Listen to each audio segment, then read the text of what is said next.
everybody, Mike Jeffers, Chicago Jazz Magazine, chicagojazz.com, and welcome to another episode of Around Town. I am honored to be joined by two of the four members of the Manhattan Transfer. They are celebrating 50 years of performing all throughout the entire world. They also have a brand new recording, aptly known as 50. Of course, you can get all that information at manhattantransfer.org, but they are coming to the North Shore Center for the Performing Arts this Saturday, October 15th. And it's an incredible room right up there in Skokie, of course, 905 Skokie Boulevard, northshorecenter.org for all the ticket information. Guys, you are on tour already in Minneapolis. We are talking to you, and I'm so glad you could take a few minutes to talk a little bit about this exciting show in Chicago, but also this tour and the new recording and everything. So how are you? Excellent. Excellent. You know, it's a work in progress. We've got this fabulous big band, the Diva Women's Jazz Orchestra with us. So it's already exciting, you know, but it's been a long time since we've done a big show. So, well, and you guys, because of the pandemic, I'm sure you had a couple of years where you didn't do any shows, right? So you're kind of hunkered down. So this might be the first, maybe the big tour of obviously celebrating 50 years. But I mean, you haven't been through Chicago in several years, I don't think, have you? It's been a little bit, yeah. Yeah, that is true. Pandemic wise, you know, no shows. So really the aforementioned album 50 is kind of our little COVID project, really, that frankly, I don't know that we had anywhere in our minds about another album because we were so focused on all the pieces and moving parts that might go into this 50th anniversary show. So when you know, right there at the start of 2020, we were in Germany with the band, with the WDR Funkhouse Orchestra, doing shows live with them. They went so well, they started to formulate the idea of maybe we should record together. And they're giving us that idea right as kind of our whole world is kind of closing down. At least for me, when I first heard it, I thought, well, that's not something we're really have thought about at all. So we probably won't do that. And then the next thing you know, it's kind of closed down and we're just looking at each other in these Zoom screens going, you know, we could use something to do. So I don't want to belittle it or make it sound like it's nothing because it's a blast and it's an amazing project. But I think it did start off as just, well, why not? You know, we can have meetings every day if we needed to just sit around and decide what songs do we do and how could we do it with this orchestra. And so yeah, that was kind of the result of that. And while the performing was, you know, put on hold. You know, and I should say this too, because I didn't introduce either one of you, even though your names are underneath your faces here. But we're talking to Cheryl Bentyne and Trist Curless, and they are two of the members. But I just wanted to make sure I got that out there. Did I say it correctly? Curless. It's okay. Curless. I'm sorry, not clueless. No, Mike, Cheryl is laughing extra. Cheryl is laughing extra because I have a Facebook photo album of all of the mistyped and miswritten versions of my name, my first and my last name. It's just a photo album, and I just collect them from, you know, from different getting at hotel rooms or like my name on a dressing room. Hilarious. They'll have my name, all kinds of, for some reason, it's not crazy difficult, but for some reason, so you just joined it audibly is all. Well, if I would have had my glasses on, I would have seen Curless, not clueless, but everything's blurry. I was so focused on making sure I got Cheryl's last name correct that I screwed everything else up. So I'm plenty cool. I am lacking curls. So curlless, not coolless. Well, you know, jumping back to the recording, you know, I've talked to a lot of musicians, obviously, especially since the world kind of reopened. And there's so many good projects that came out of that just because, you know, and you guys know, I mean, you get on tour, you start going, you're doing interviews, you're doing a gig, you're on the road, you're doing interviews, you're doing a gig, you're on the road. You have a great idea that you can put an album together, but that's a heavy lift to then all of a sudden be able to do that while still playing gigs and getting out there and performing and everything. So, you know, not that there was a silver lining, but some of it really brought some really good music out of the whole pandemic thing because artists could actually stop, take a pause, and really formulate some great ideas, don't you think? Absolutely. Absolutely. And I just wrote down, I don't know about everybody else in my group, but I'm just starting to get my sea legs back being on stage and being on the road. Because it's one thing to be in the studio and then go to your house at night get a COVID test or two, and then go back in the studio. But getting out on the road again is, that's a major, Yeah, you're right. I think artists always have and always will find a way. If they're true creative souls, you can't help it. I think that's why we went ahead and did it. It was like, oh, wait a minute, I'm going to need something to put my creative energy towards. So why not this, And by the time all the ideas have come and the arrangements are done, maybe some of the people can gather and actually start doing recordings bit by bit. So, our band and then the orchestra, they didn't even record all together. They even recorded even in sections because they were barely open enough where they were allowed to just do the violas. Now just do the percussion. Now just, do little sections. So I think artists will always thrive and adjust and find a way, kind of a tangent, but the band Silk Sonic, right? Anderson .Paak and Bruno Mars. From what I can tell, like that was just a recording project that they thought would be fun, and they just did it. They weren't planning on touring it. Then of course they got offered a bunch of money to just sit down in Vegas and do the show. I went to it 2 times. I think they just went, well, we can't really tour yet. You're going to pay us how much to have a party together every night? Sounds good, so that's just another example of like, oh, you just kind of shift and do your thing that you have to do as an artist. Well, I'm curious, obviously, for the show at North Shore Center for the Performing Arts this Saturday, October 15th, northshorecenter.org. Tickets are still available. You got to get out and see this group play live. I mean, you can see things online. You listen to all the great recordings, but to see them live and actually harmonizing and the energy that's there. And then you got the Diva Big Band. I mean, it's going to be an incredible show. But, talking a little bit about the vocal stuff, I mean, you guys, realistically, during COVID, you couldn't be in the same room, supposedly, right? I mean, and really harmonizing. I mean, did you have to get, Cheryl, you talked about getting your sea legs back just to get on stage. You probably had to get your sea legs back, even though you've sang these songs like a million times before. You probably had to get your ears back together, right? Especially in person. Yeah, absolutely. I mean, like you said, some of the songs, all the songs we have done before. Yeah.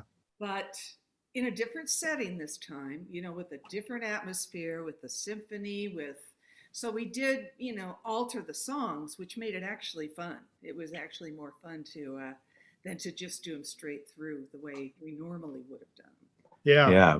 Recording and live, just getting back to singing together and having that thing, because generally that is the thing, especially with any musical ensemble, but especially voices, just the repetition and the time together makes all the difference. So there's a little bit of both. There's some it takes a while to get used to, but some stuff also just kind of falls in place more magically than you imagine. Sometimes you get done with, it's like, whoa, I remembered that way better than I thought I might. So I'm curious too, because especially when I'm talking to a group that's played and has so many recordings and so much repertoire and so much material. I mean, for this show coming up on Saturday, and even with the tour, I mean, how do you even whittle it down to get it into like a 75-minute set or whatever this? I mean, it's got to be just like unbelievable. Well, it's not 75. It's actually over 2 hours because we have an intermission. We're going to have video of the history of the group. Oh, cool. It's the full Monty here. So it's a lot of fun. Yeah, it's a gift. It's a gift to the fans. It's a gift to people who followed the group for so long, whatever era, whatever part, whether they've been with the group the whole time, there's a part that they like. That's the trick. You're trying to get the obvious things that you would expect to hear. And then those handful of songs that you'd like to present, to reminisce, where honestly, maybe 2 or 3 people a night are just like, oh my goodness, I can't believe they did that. That was one of my favorite songs. I never thought I would hear it, while the rest of the place is kind of like, oh, this is cool, but I don't even remember this. So you kind of try to mix it up, a little bit to just share and remember the legacy. And as Cheryl said, some video that happens ahead of time, get there early. Some video while you're coming in, some reminiscence, some different treats that you might have never seen before, and at the intermission as well. Just trying to cover as much as you can of their 50 years.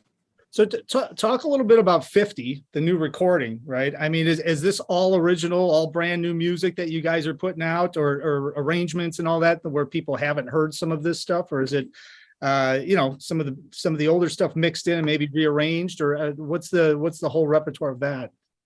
Well, it was the second thing you said. Okay. Trist will correct me. I mean, it's music we've done, Hmm. and we picked, and WDR requested that we do some of the songs that we're known for, if not all of them. We kind of picked and choose and kind of veered off course a little bit. We recorded, well, we put into the record The Man I Love, which has an Artie Shaw solo. It's Artie Shaw's version. We Okay. never put it out anywhere. We recorded it and just set it aside. And it actually had Tim Hauser on it. So good old Trist went in the studio and did the part over and replaced Tim. And it sounds fantastic. So what else, Trist? I mean, we Yeah, like Cheryl said, that's probably the only kind of new thing. That and there's a version of God Only Knows. While the group had recorded another version of it, it's a completely different take instrumentally and vocally. Some of the others are, almost the same vocal version you might have heard on the album The Junction. That it was the first one I was a part of. I'm the new kid on the block in this shindig. And so there were some of those songs where we don't really need to reinvent those. Those are still new, but maybe the original album had just kind of hints of what an orchestra would be. Now we have one. Let's do them over with the full complement. But yeah, taking something where oh, I've heard that one before, and you press play and go, oh, I never heard it in that way before. So that was part of the thing. Bring them in with the song titles they know, but then give them a little bit different experience, reinvent them a little bit. Yeah, I love that. I think that's part of the evolution too, right? I mean, because you guys have played these songs in one way, but then to be able to go back in and reimagine them and maybe rearrange them. And then, of course, obviously the orchestration is going to be incredible and be able to work through that as well. I mean, it just kind of adds new life. And probably after all these years of doing this, gives you guys new life and a little more energy to sing these things a different way. Maybe you find a different voice than you're used to hearing because of what you're hearing from the arrangement. Of course. And that's a key element, not the only, but that's a key element of just jazz music in general. Even though the group didn't only just do jazz its whole career, that's the thing I love about jazz is hearing a standard in a way I'd never heard it before. Even night after night, you might hear a band play the same song, but it's different every single time. So I like the reinvention. Yeah, I think that fits the jazzers in us. I think that's every show has a little of that. I don't know about everyone else, but it comes out of my mouth different every night, even though they're very structured arrangements, obviously. But it's a little different all the time. We're humans. So that makes it kind of fresh. That's the beauty, I think, of Manhattan Transfer too, is because you have all those jazz elements in there, but it also is a crossover group where you cross into all these different genres because, I'm sure both of you, I've heard it a million times from different people. Oh God, I hate jazz. There's no way I want to hear jazz. Oh God, I'm not going to a jazz club. And then, I mean, for yours, I always bring up Sinatra. I always say, well, do you like Frank Sinatra? Yeah. I'm like, well, I hate to tell you, you actually like jazz. Oh, no. But it's the same thing with you guys, where you guys have crossed over into all these different genres, from the beginning all the way through. Has that ever even crossed your minds? I mean, you've done these tunes, straight jazz tunes, but in a different way that I'm pretty sure a lot of the people that come to your shows that maybe don't go to a jazz club come to see the Manhattan Transfer because they just love the music. But has that ever crossed your mind as you're going through stuff and saying, so what, we're going to do it this way and we're going to cross over and people are going to dig it either way. It's a Manhattan Transfer. Yeah, I'll answer first. And I'm sure Trist has things to add. At the beginning, I mean, I wasn't there in the first record. And when they actually sat in a room and created this, it was Tim's brainchild. But he also said from the very get, he said, we have to keep it fresh. If we copy anything we've done or do it just like the original, we will be disposable. So there was a conscious effort to keep it fresh and to find new ways of doing songs. And even if it was the same as like the Pied Pipers or the Mills Brothers, it was still 4 different voices, 4 new young voices. When I first heard the first album, I went, whoa, this is amazing. So it never really touched upon nostalgia. It was just, it was this group doing fresh versions, of classic songs. So, Trist, you want to? Yeah, and from what I understand, that was part of Tim's vision, was to have this vocal group harmony extend into as many styles as they could do it. And they've been successful at that, across all kinds of different projects they would get invited to, or come do this concert with this group that maybe you wouldn't normally do, but make it fit. It seems like that was always exciting to them. Also starting out just as a fan, it was like, oh, wow, the Vocalies album, at the time had the most Grammy nominations of any album other than Thriller when it came out. Like, that's how successful that was on so many levels. It would have been very easy for label people, for the artists themselves to go, well, let's do a volume 2 of that. Let's just crank out another one of those, which, as a fan, I would have loved. But at the same time, Tim is noticing, oh, in the dressing room when we're getting ready, everyone's listening to all this Brazilian music. Everyone's really digging this vibe. Why don't we just go to Brazil and hang out and find some music to do and do an album like that, Yeah. So that seems like the kind of thing that, again, sadly, I wasn't around for as much of it, but the stories I hear about Tim and his vision of like, nope, we did that. Now let's do this other thing. But still the vocal group harmony in all of those styles was, I think, the key that he wanted to do. He fought very hard for Vocalies with Ahmet Erdogan. He went in his office, I don't know how many times, couldn't sell it. And finally, it's sure a good thing that they let us do it, because time after time, I'll hear young people say, that's the first record that turned me on to jazz. It blew people's heads off because it was new. It was a new sound coming out of these 4 wacky kids. So, yeah. That's usually how the best music happens, right? Is that there's somebody with a vision, somebody that's sticking to their guns, and somebody that has to fight with a record label and say, no, we're putting this out. I don't care if we sell 2 copies. This is my vision. This is what it is. And then, of course, then it blows up. And then, of course, the record label loves you and everybody's happy, but it's right.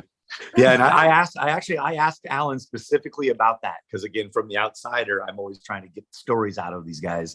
And I asked him specifically, I said, so did you, in my mind, it would have been the label saying, let's do a volume 2 of Vocalies. But because of what Cheryl just mentioned, because Tim had to fight so much to do it in the first place, and then it was successful, he was just like, well, you obviously know what you're doing. So why should I stop you from doing a Brazil album when I don't think you should? I didn't think you should do Vocalies, and it was the biggest thing you did. So that was the way it worked, which I anticipated there'd be fight. He's like, no, it's like, you already did what you wanted and it was successful. Why should I step in now? So I thought that was fascinating. Yeah, these are great stories. I appreciate it. And of course, everybody watching this can go here and watch and listen on Saturday, October 15th, here at North Shore Center for the Performing Arts, right there in Skokie, northshorecenter.org.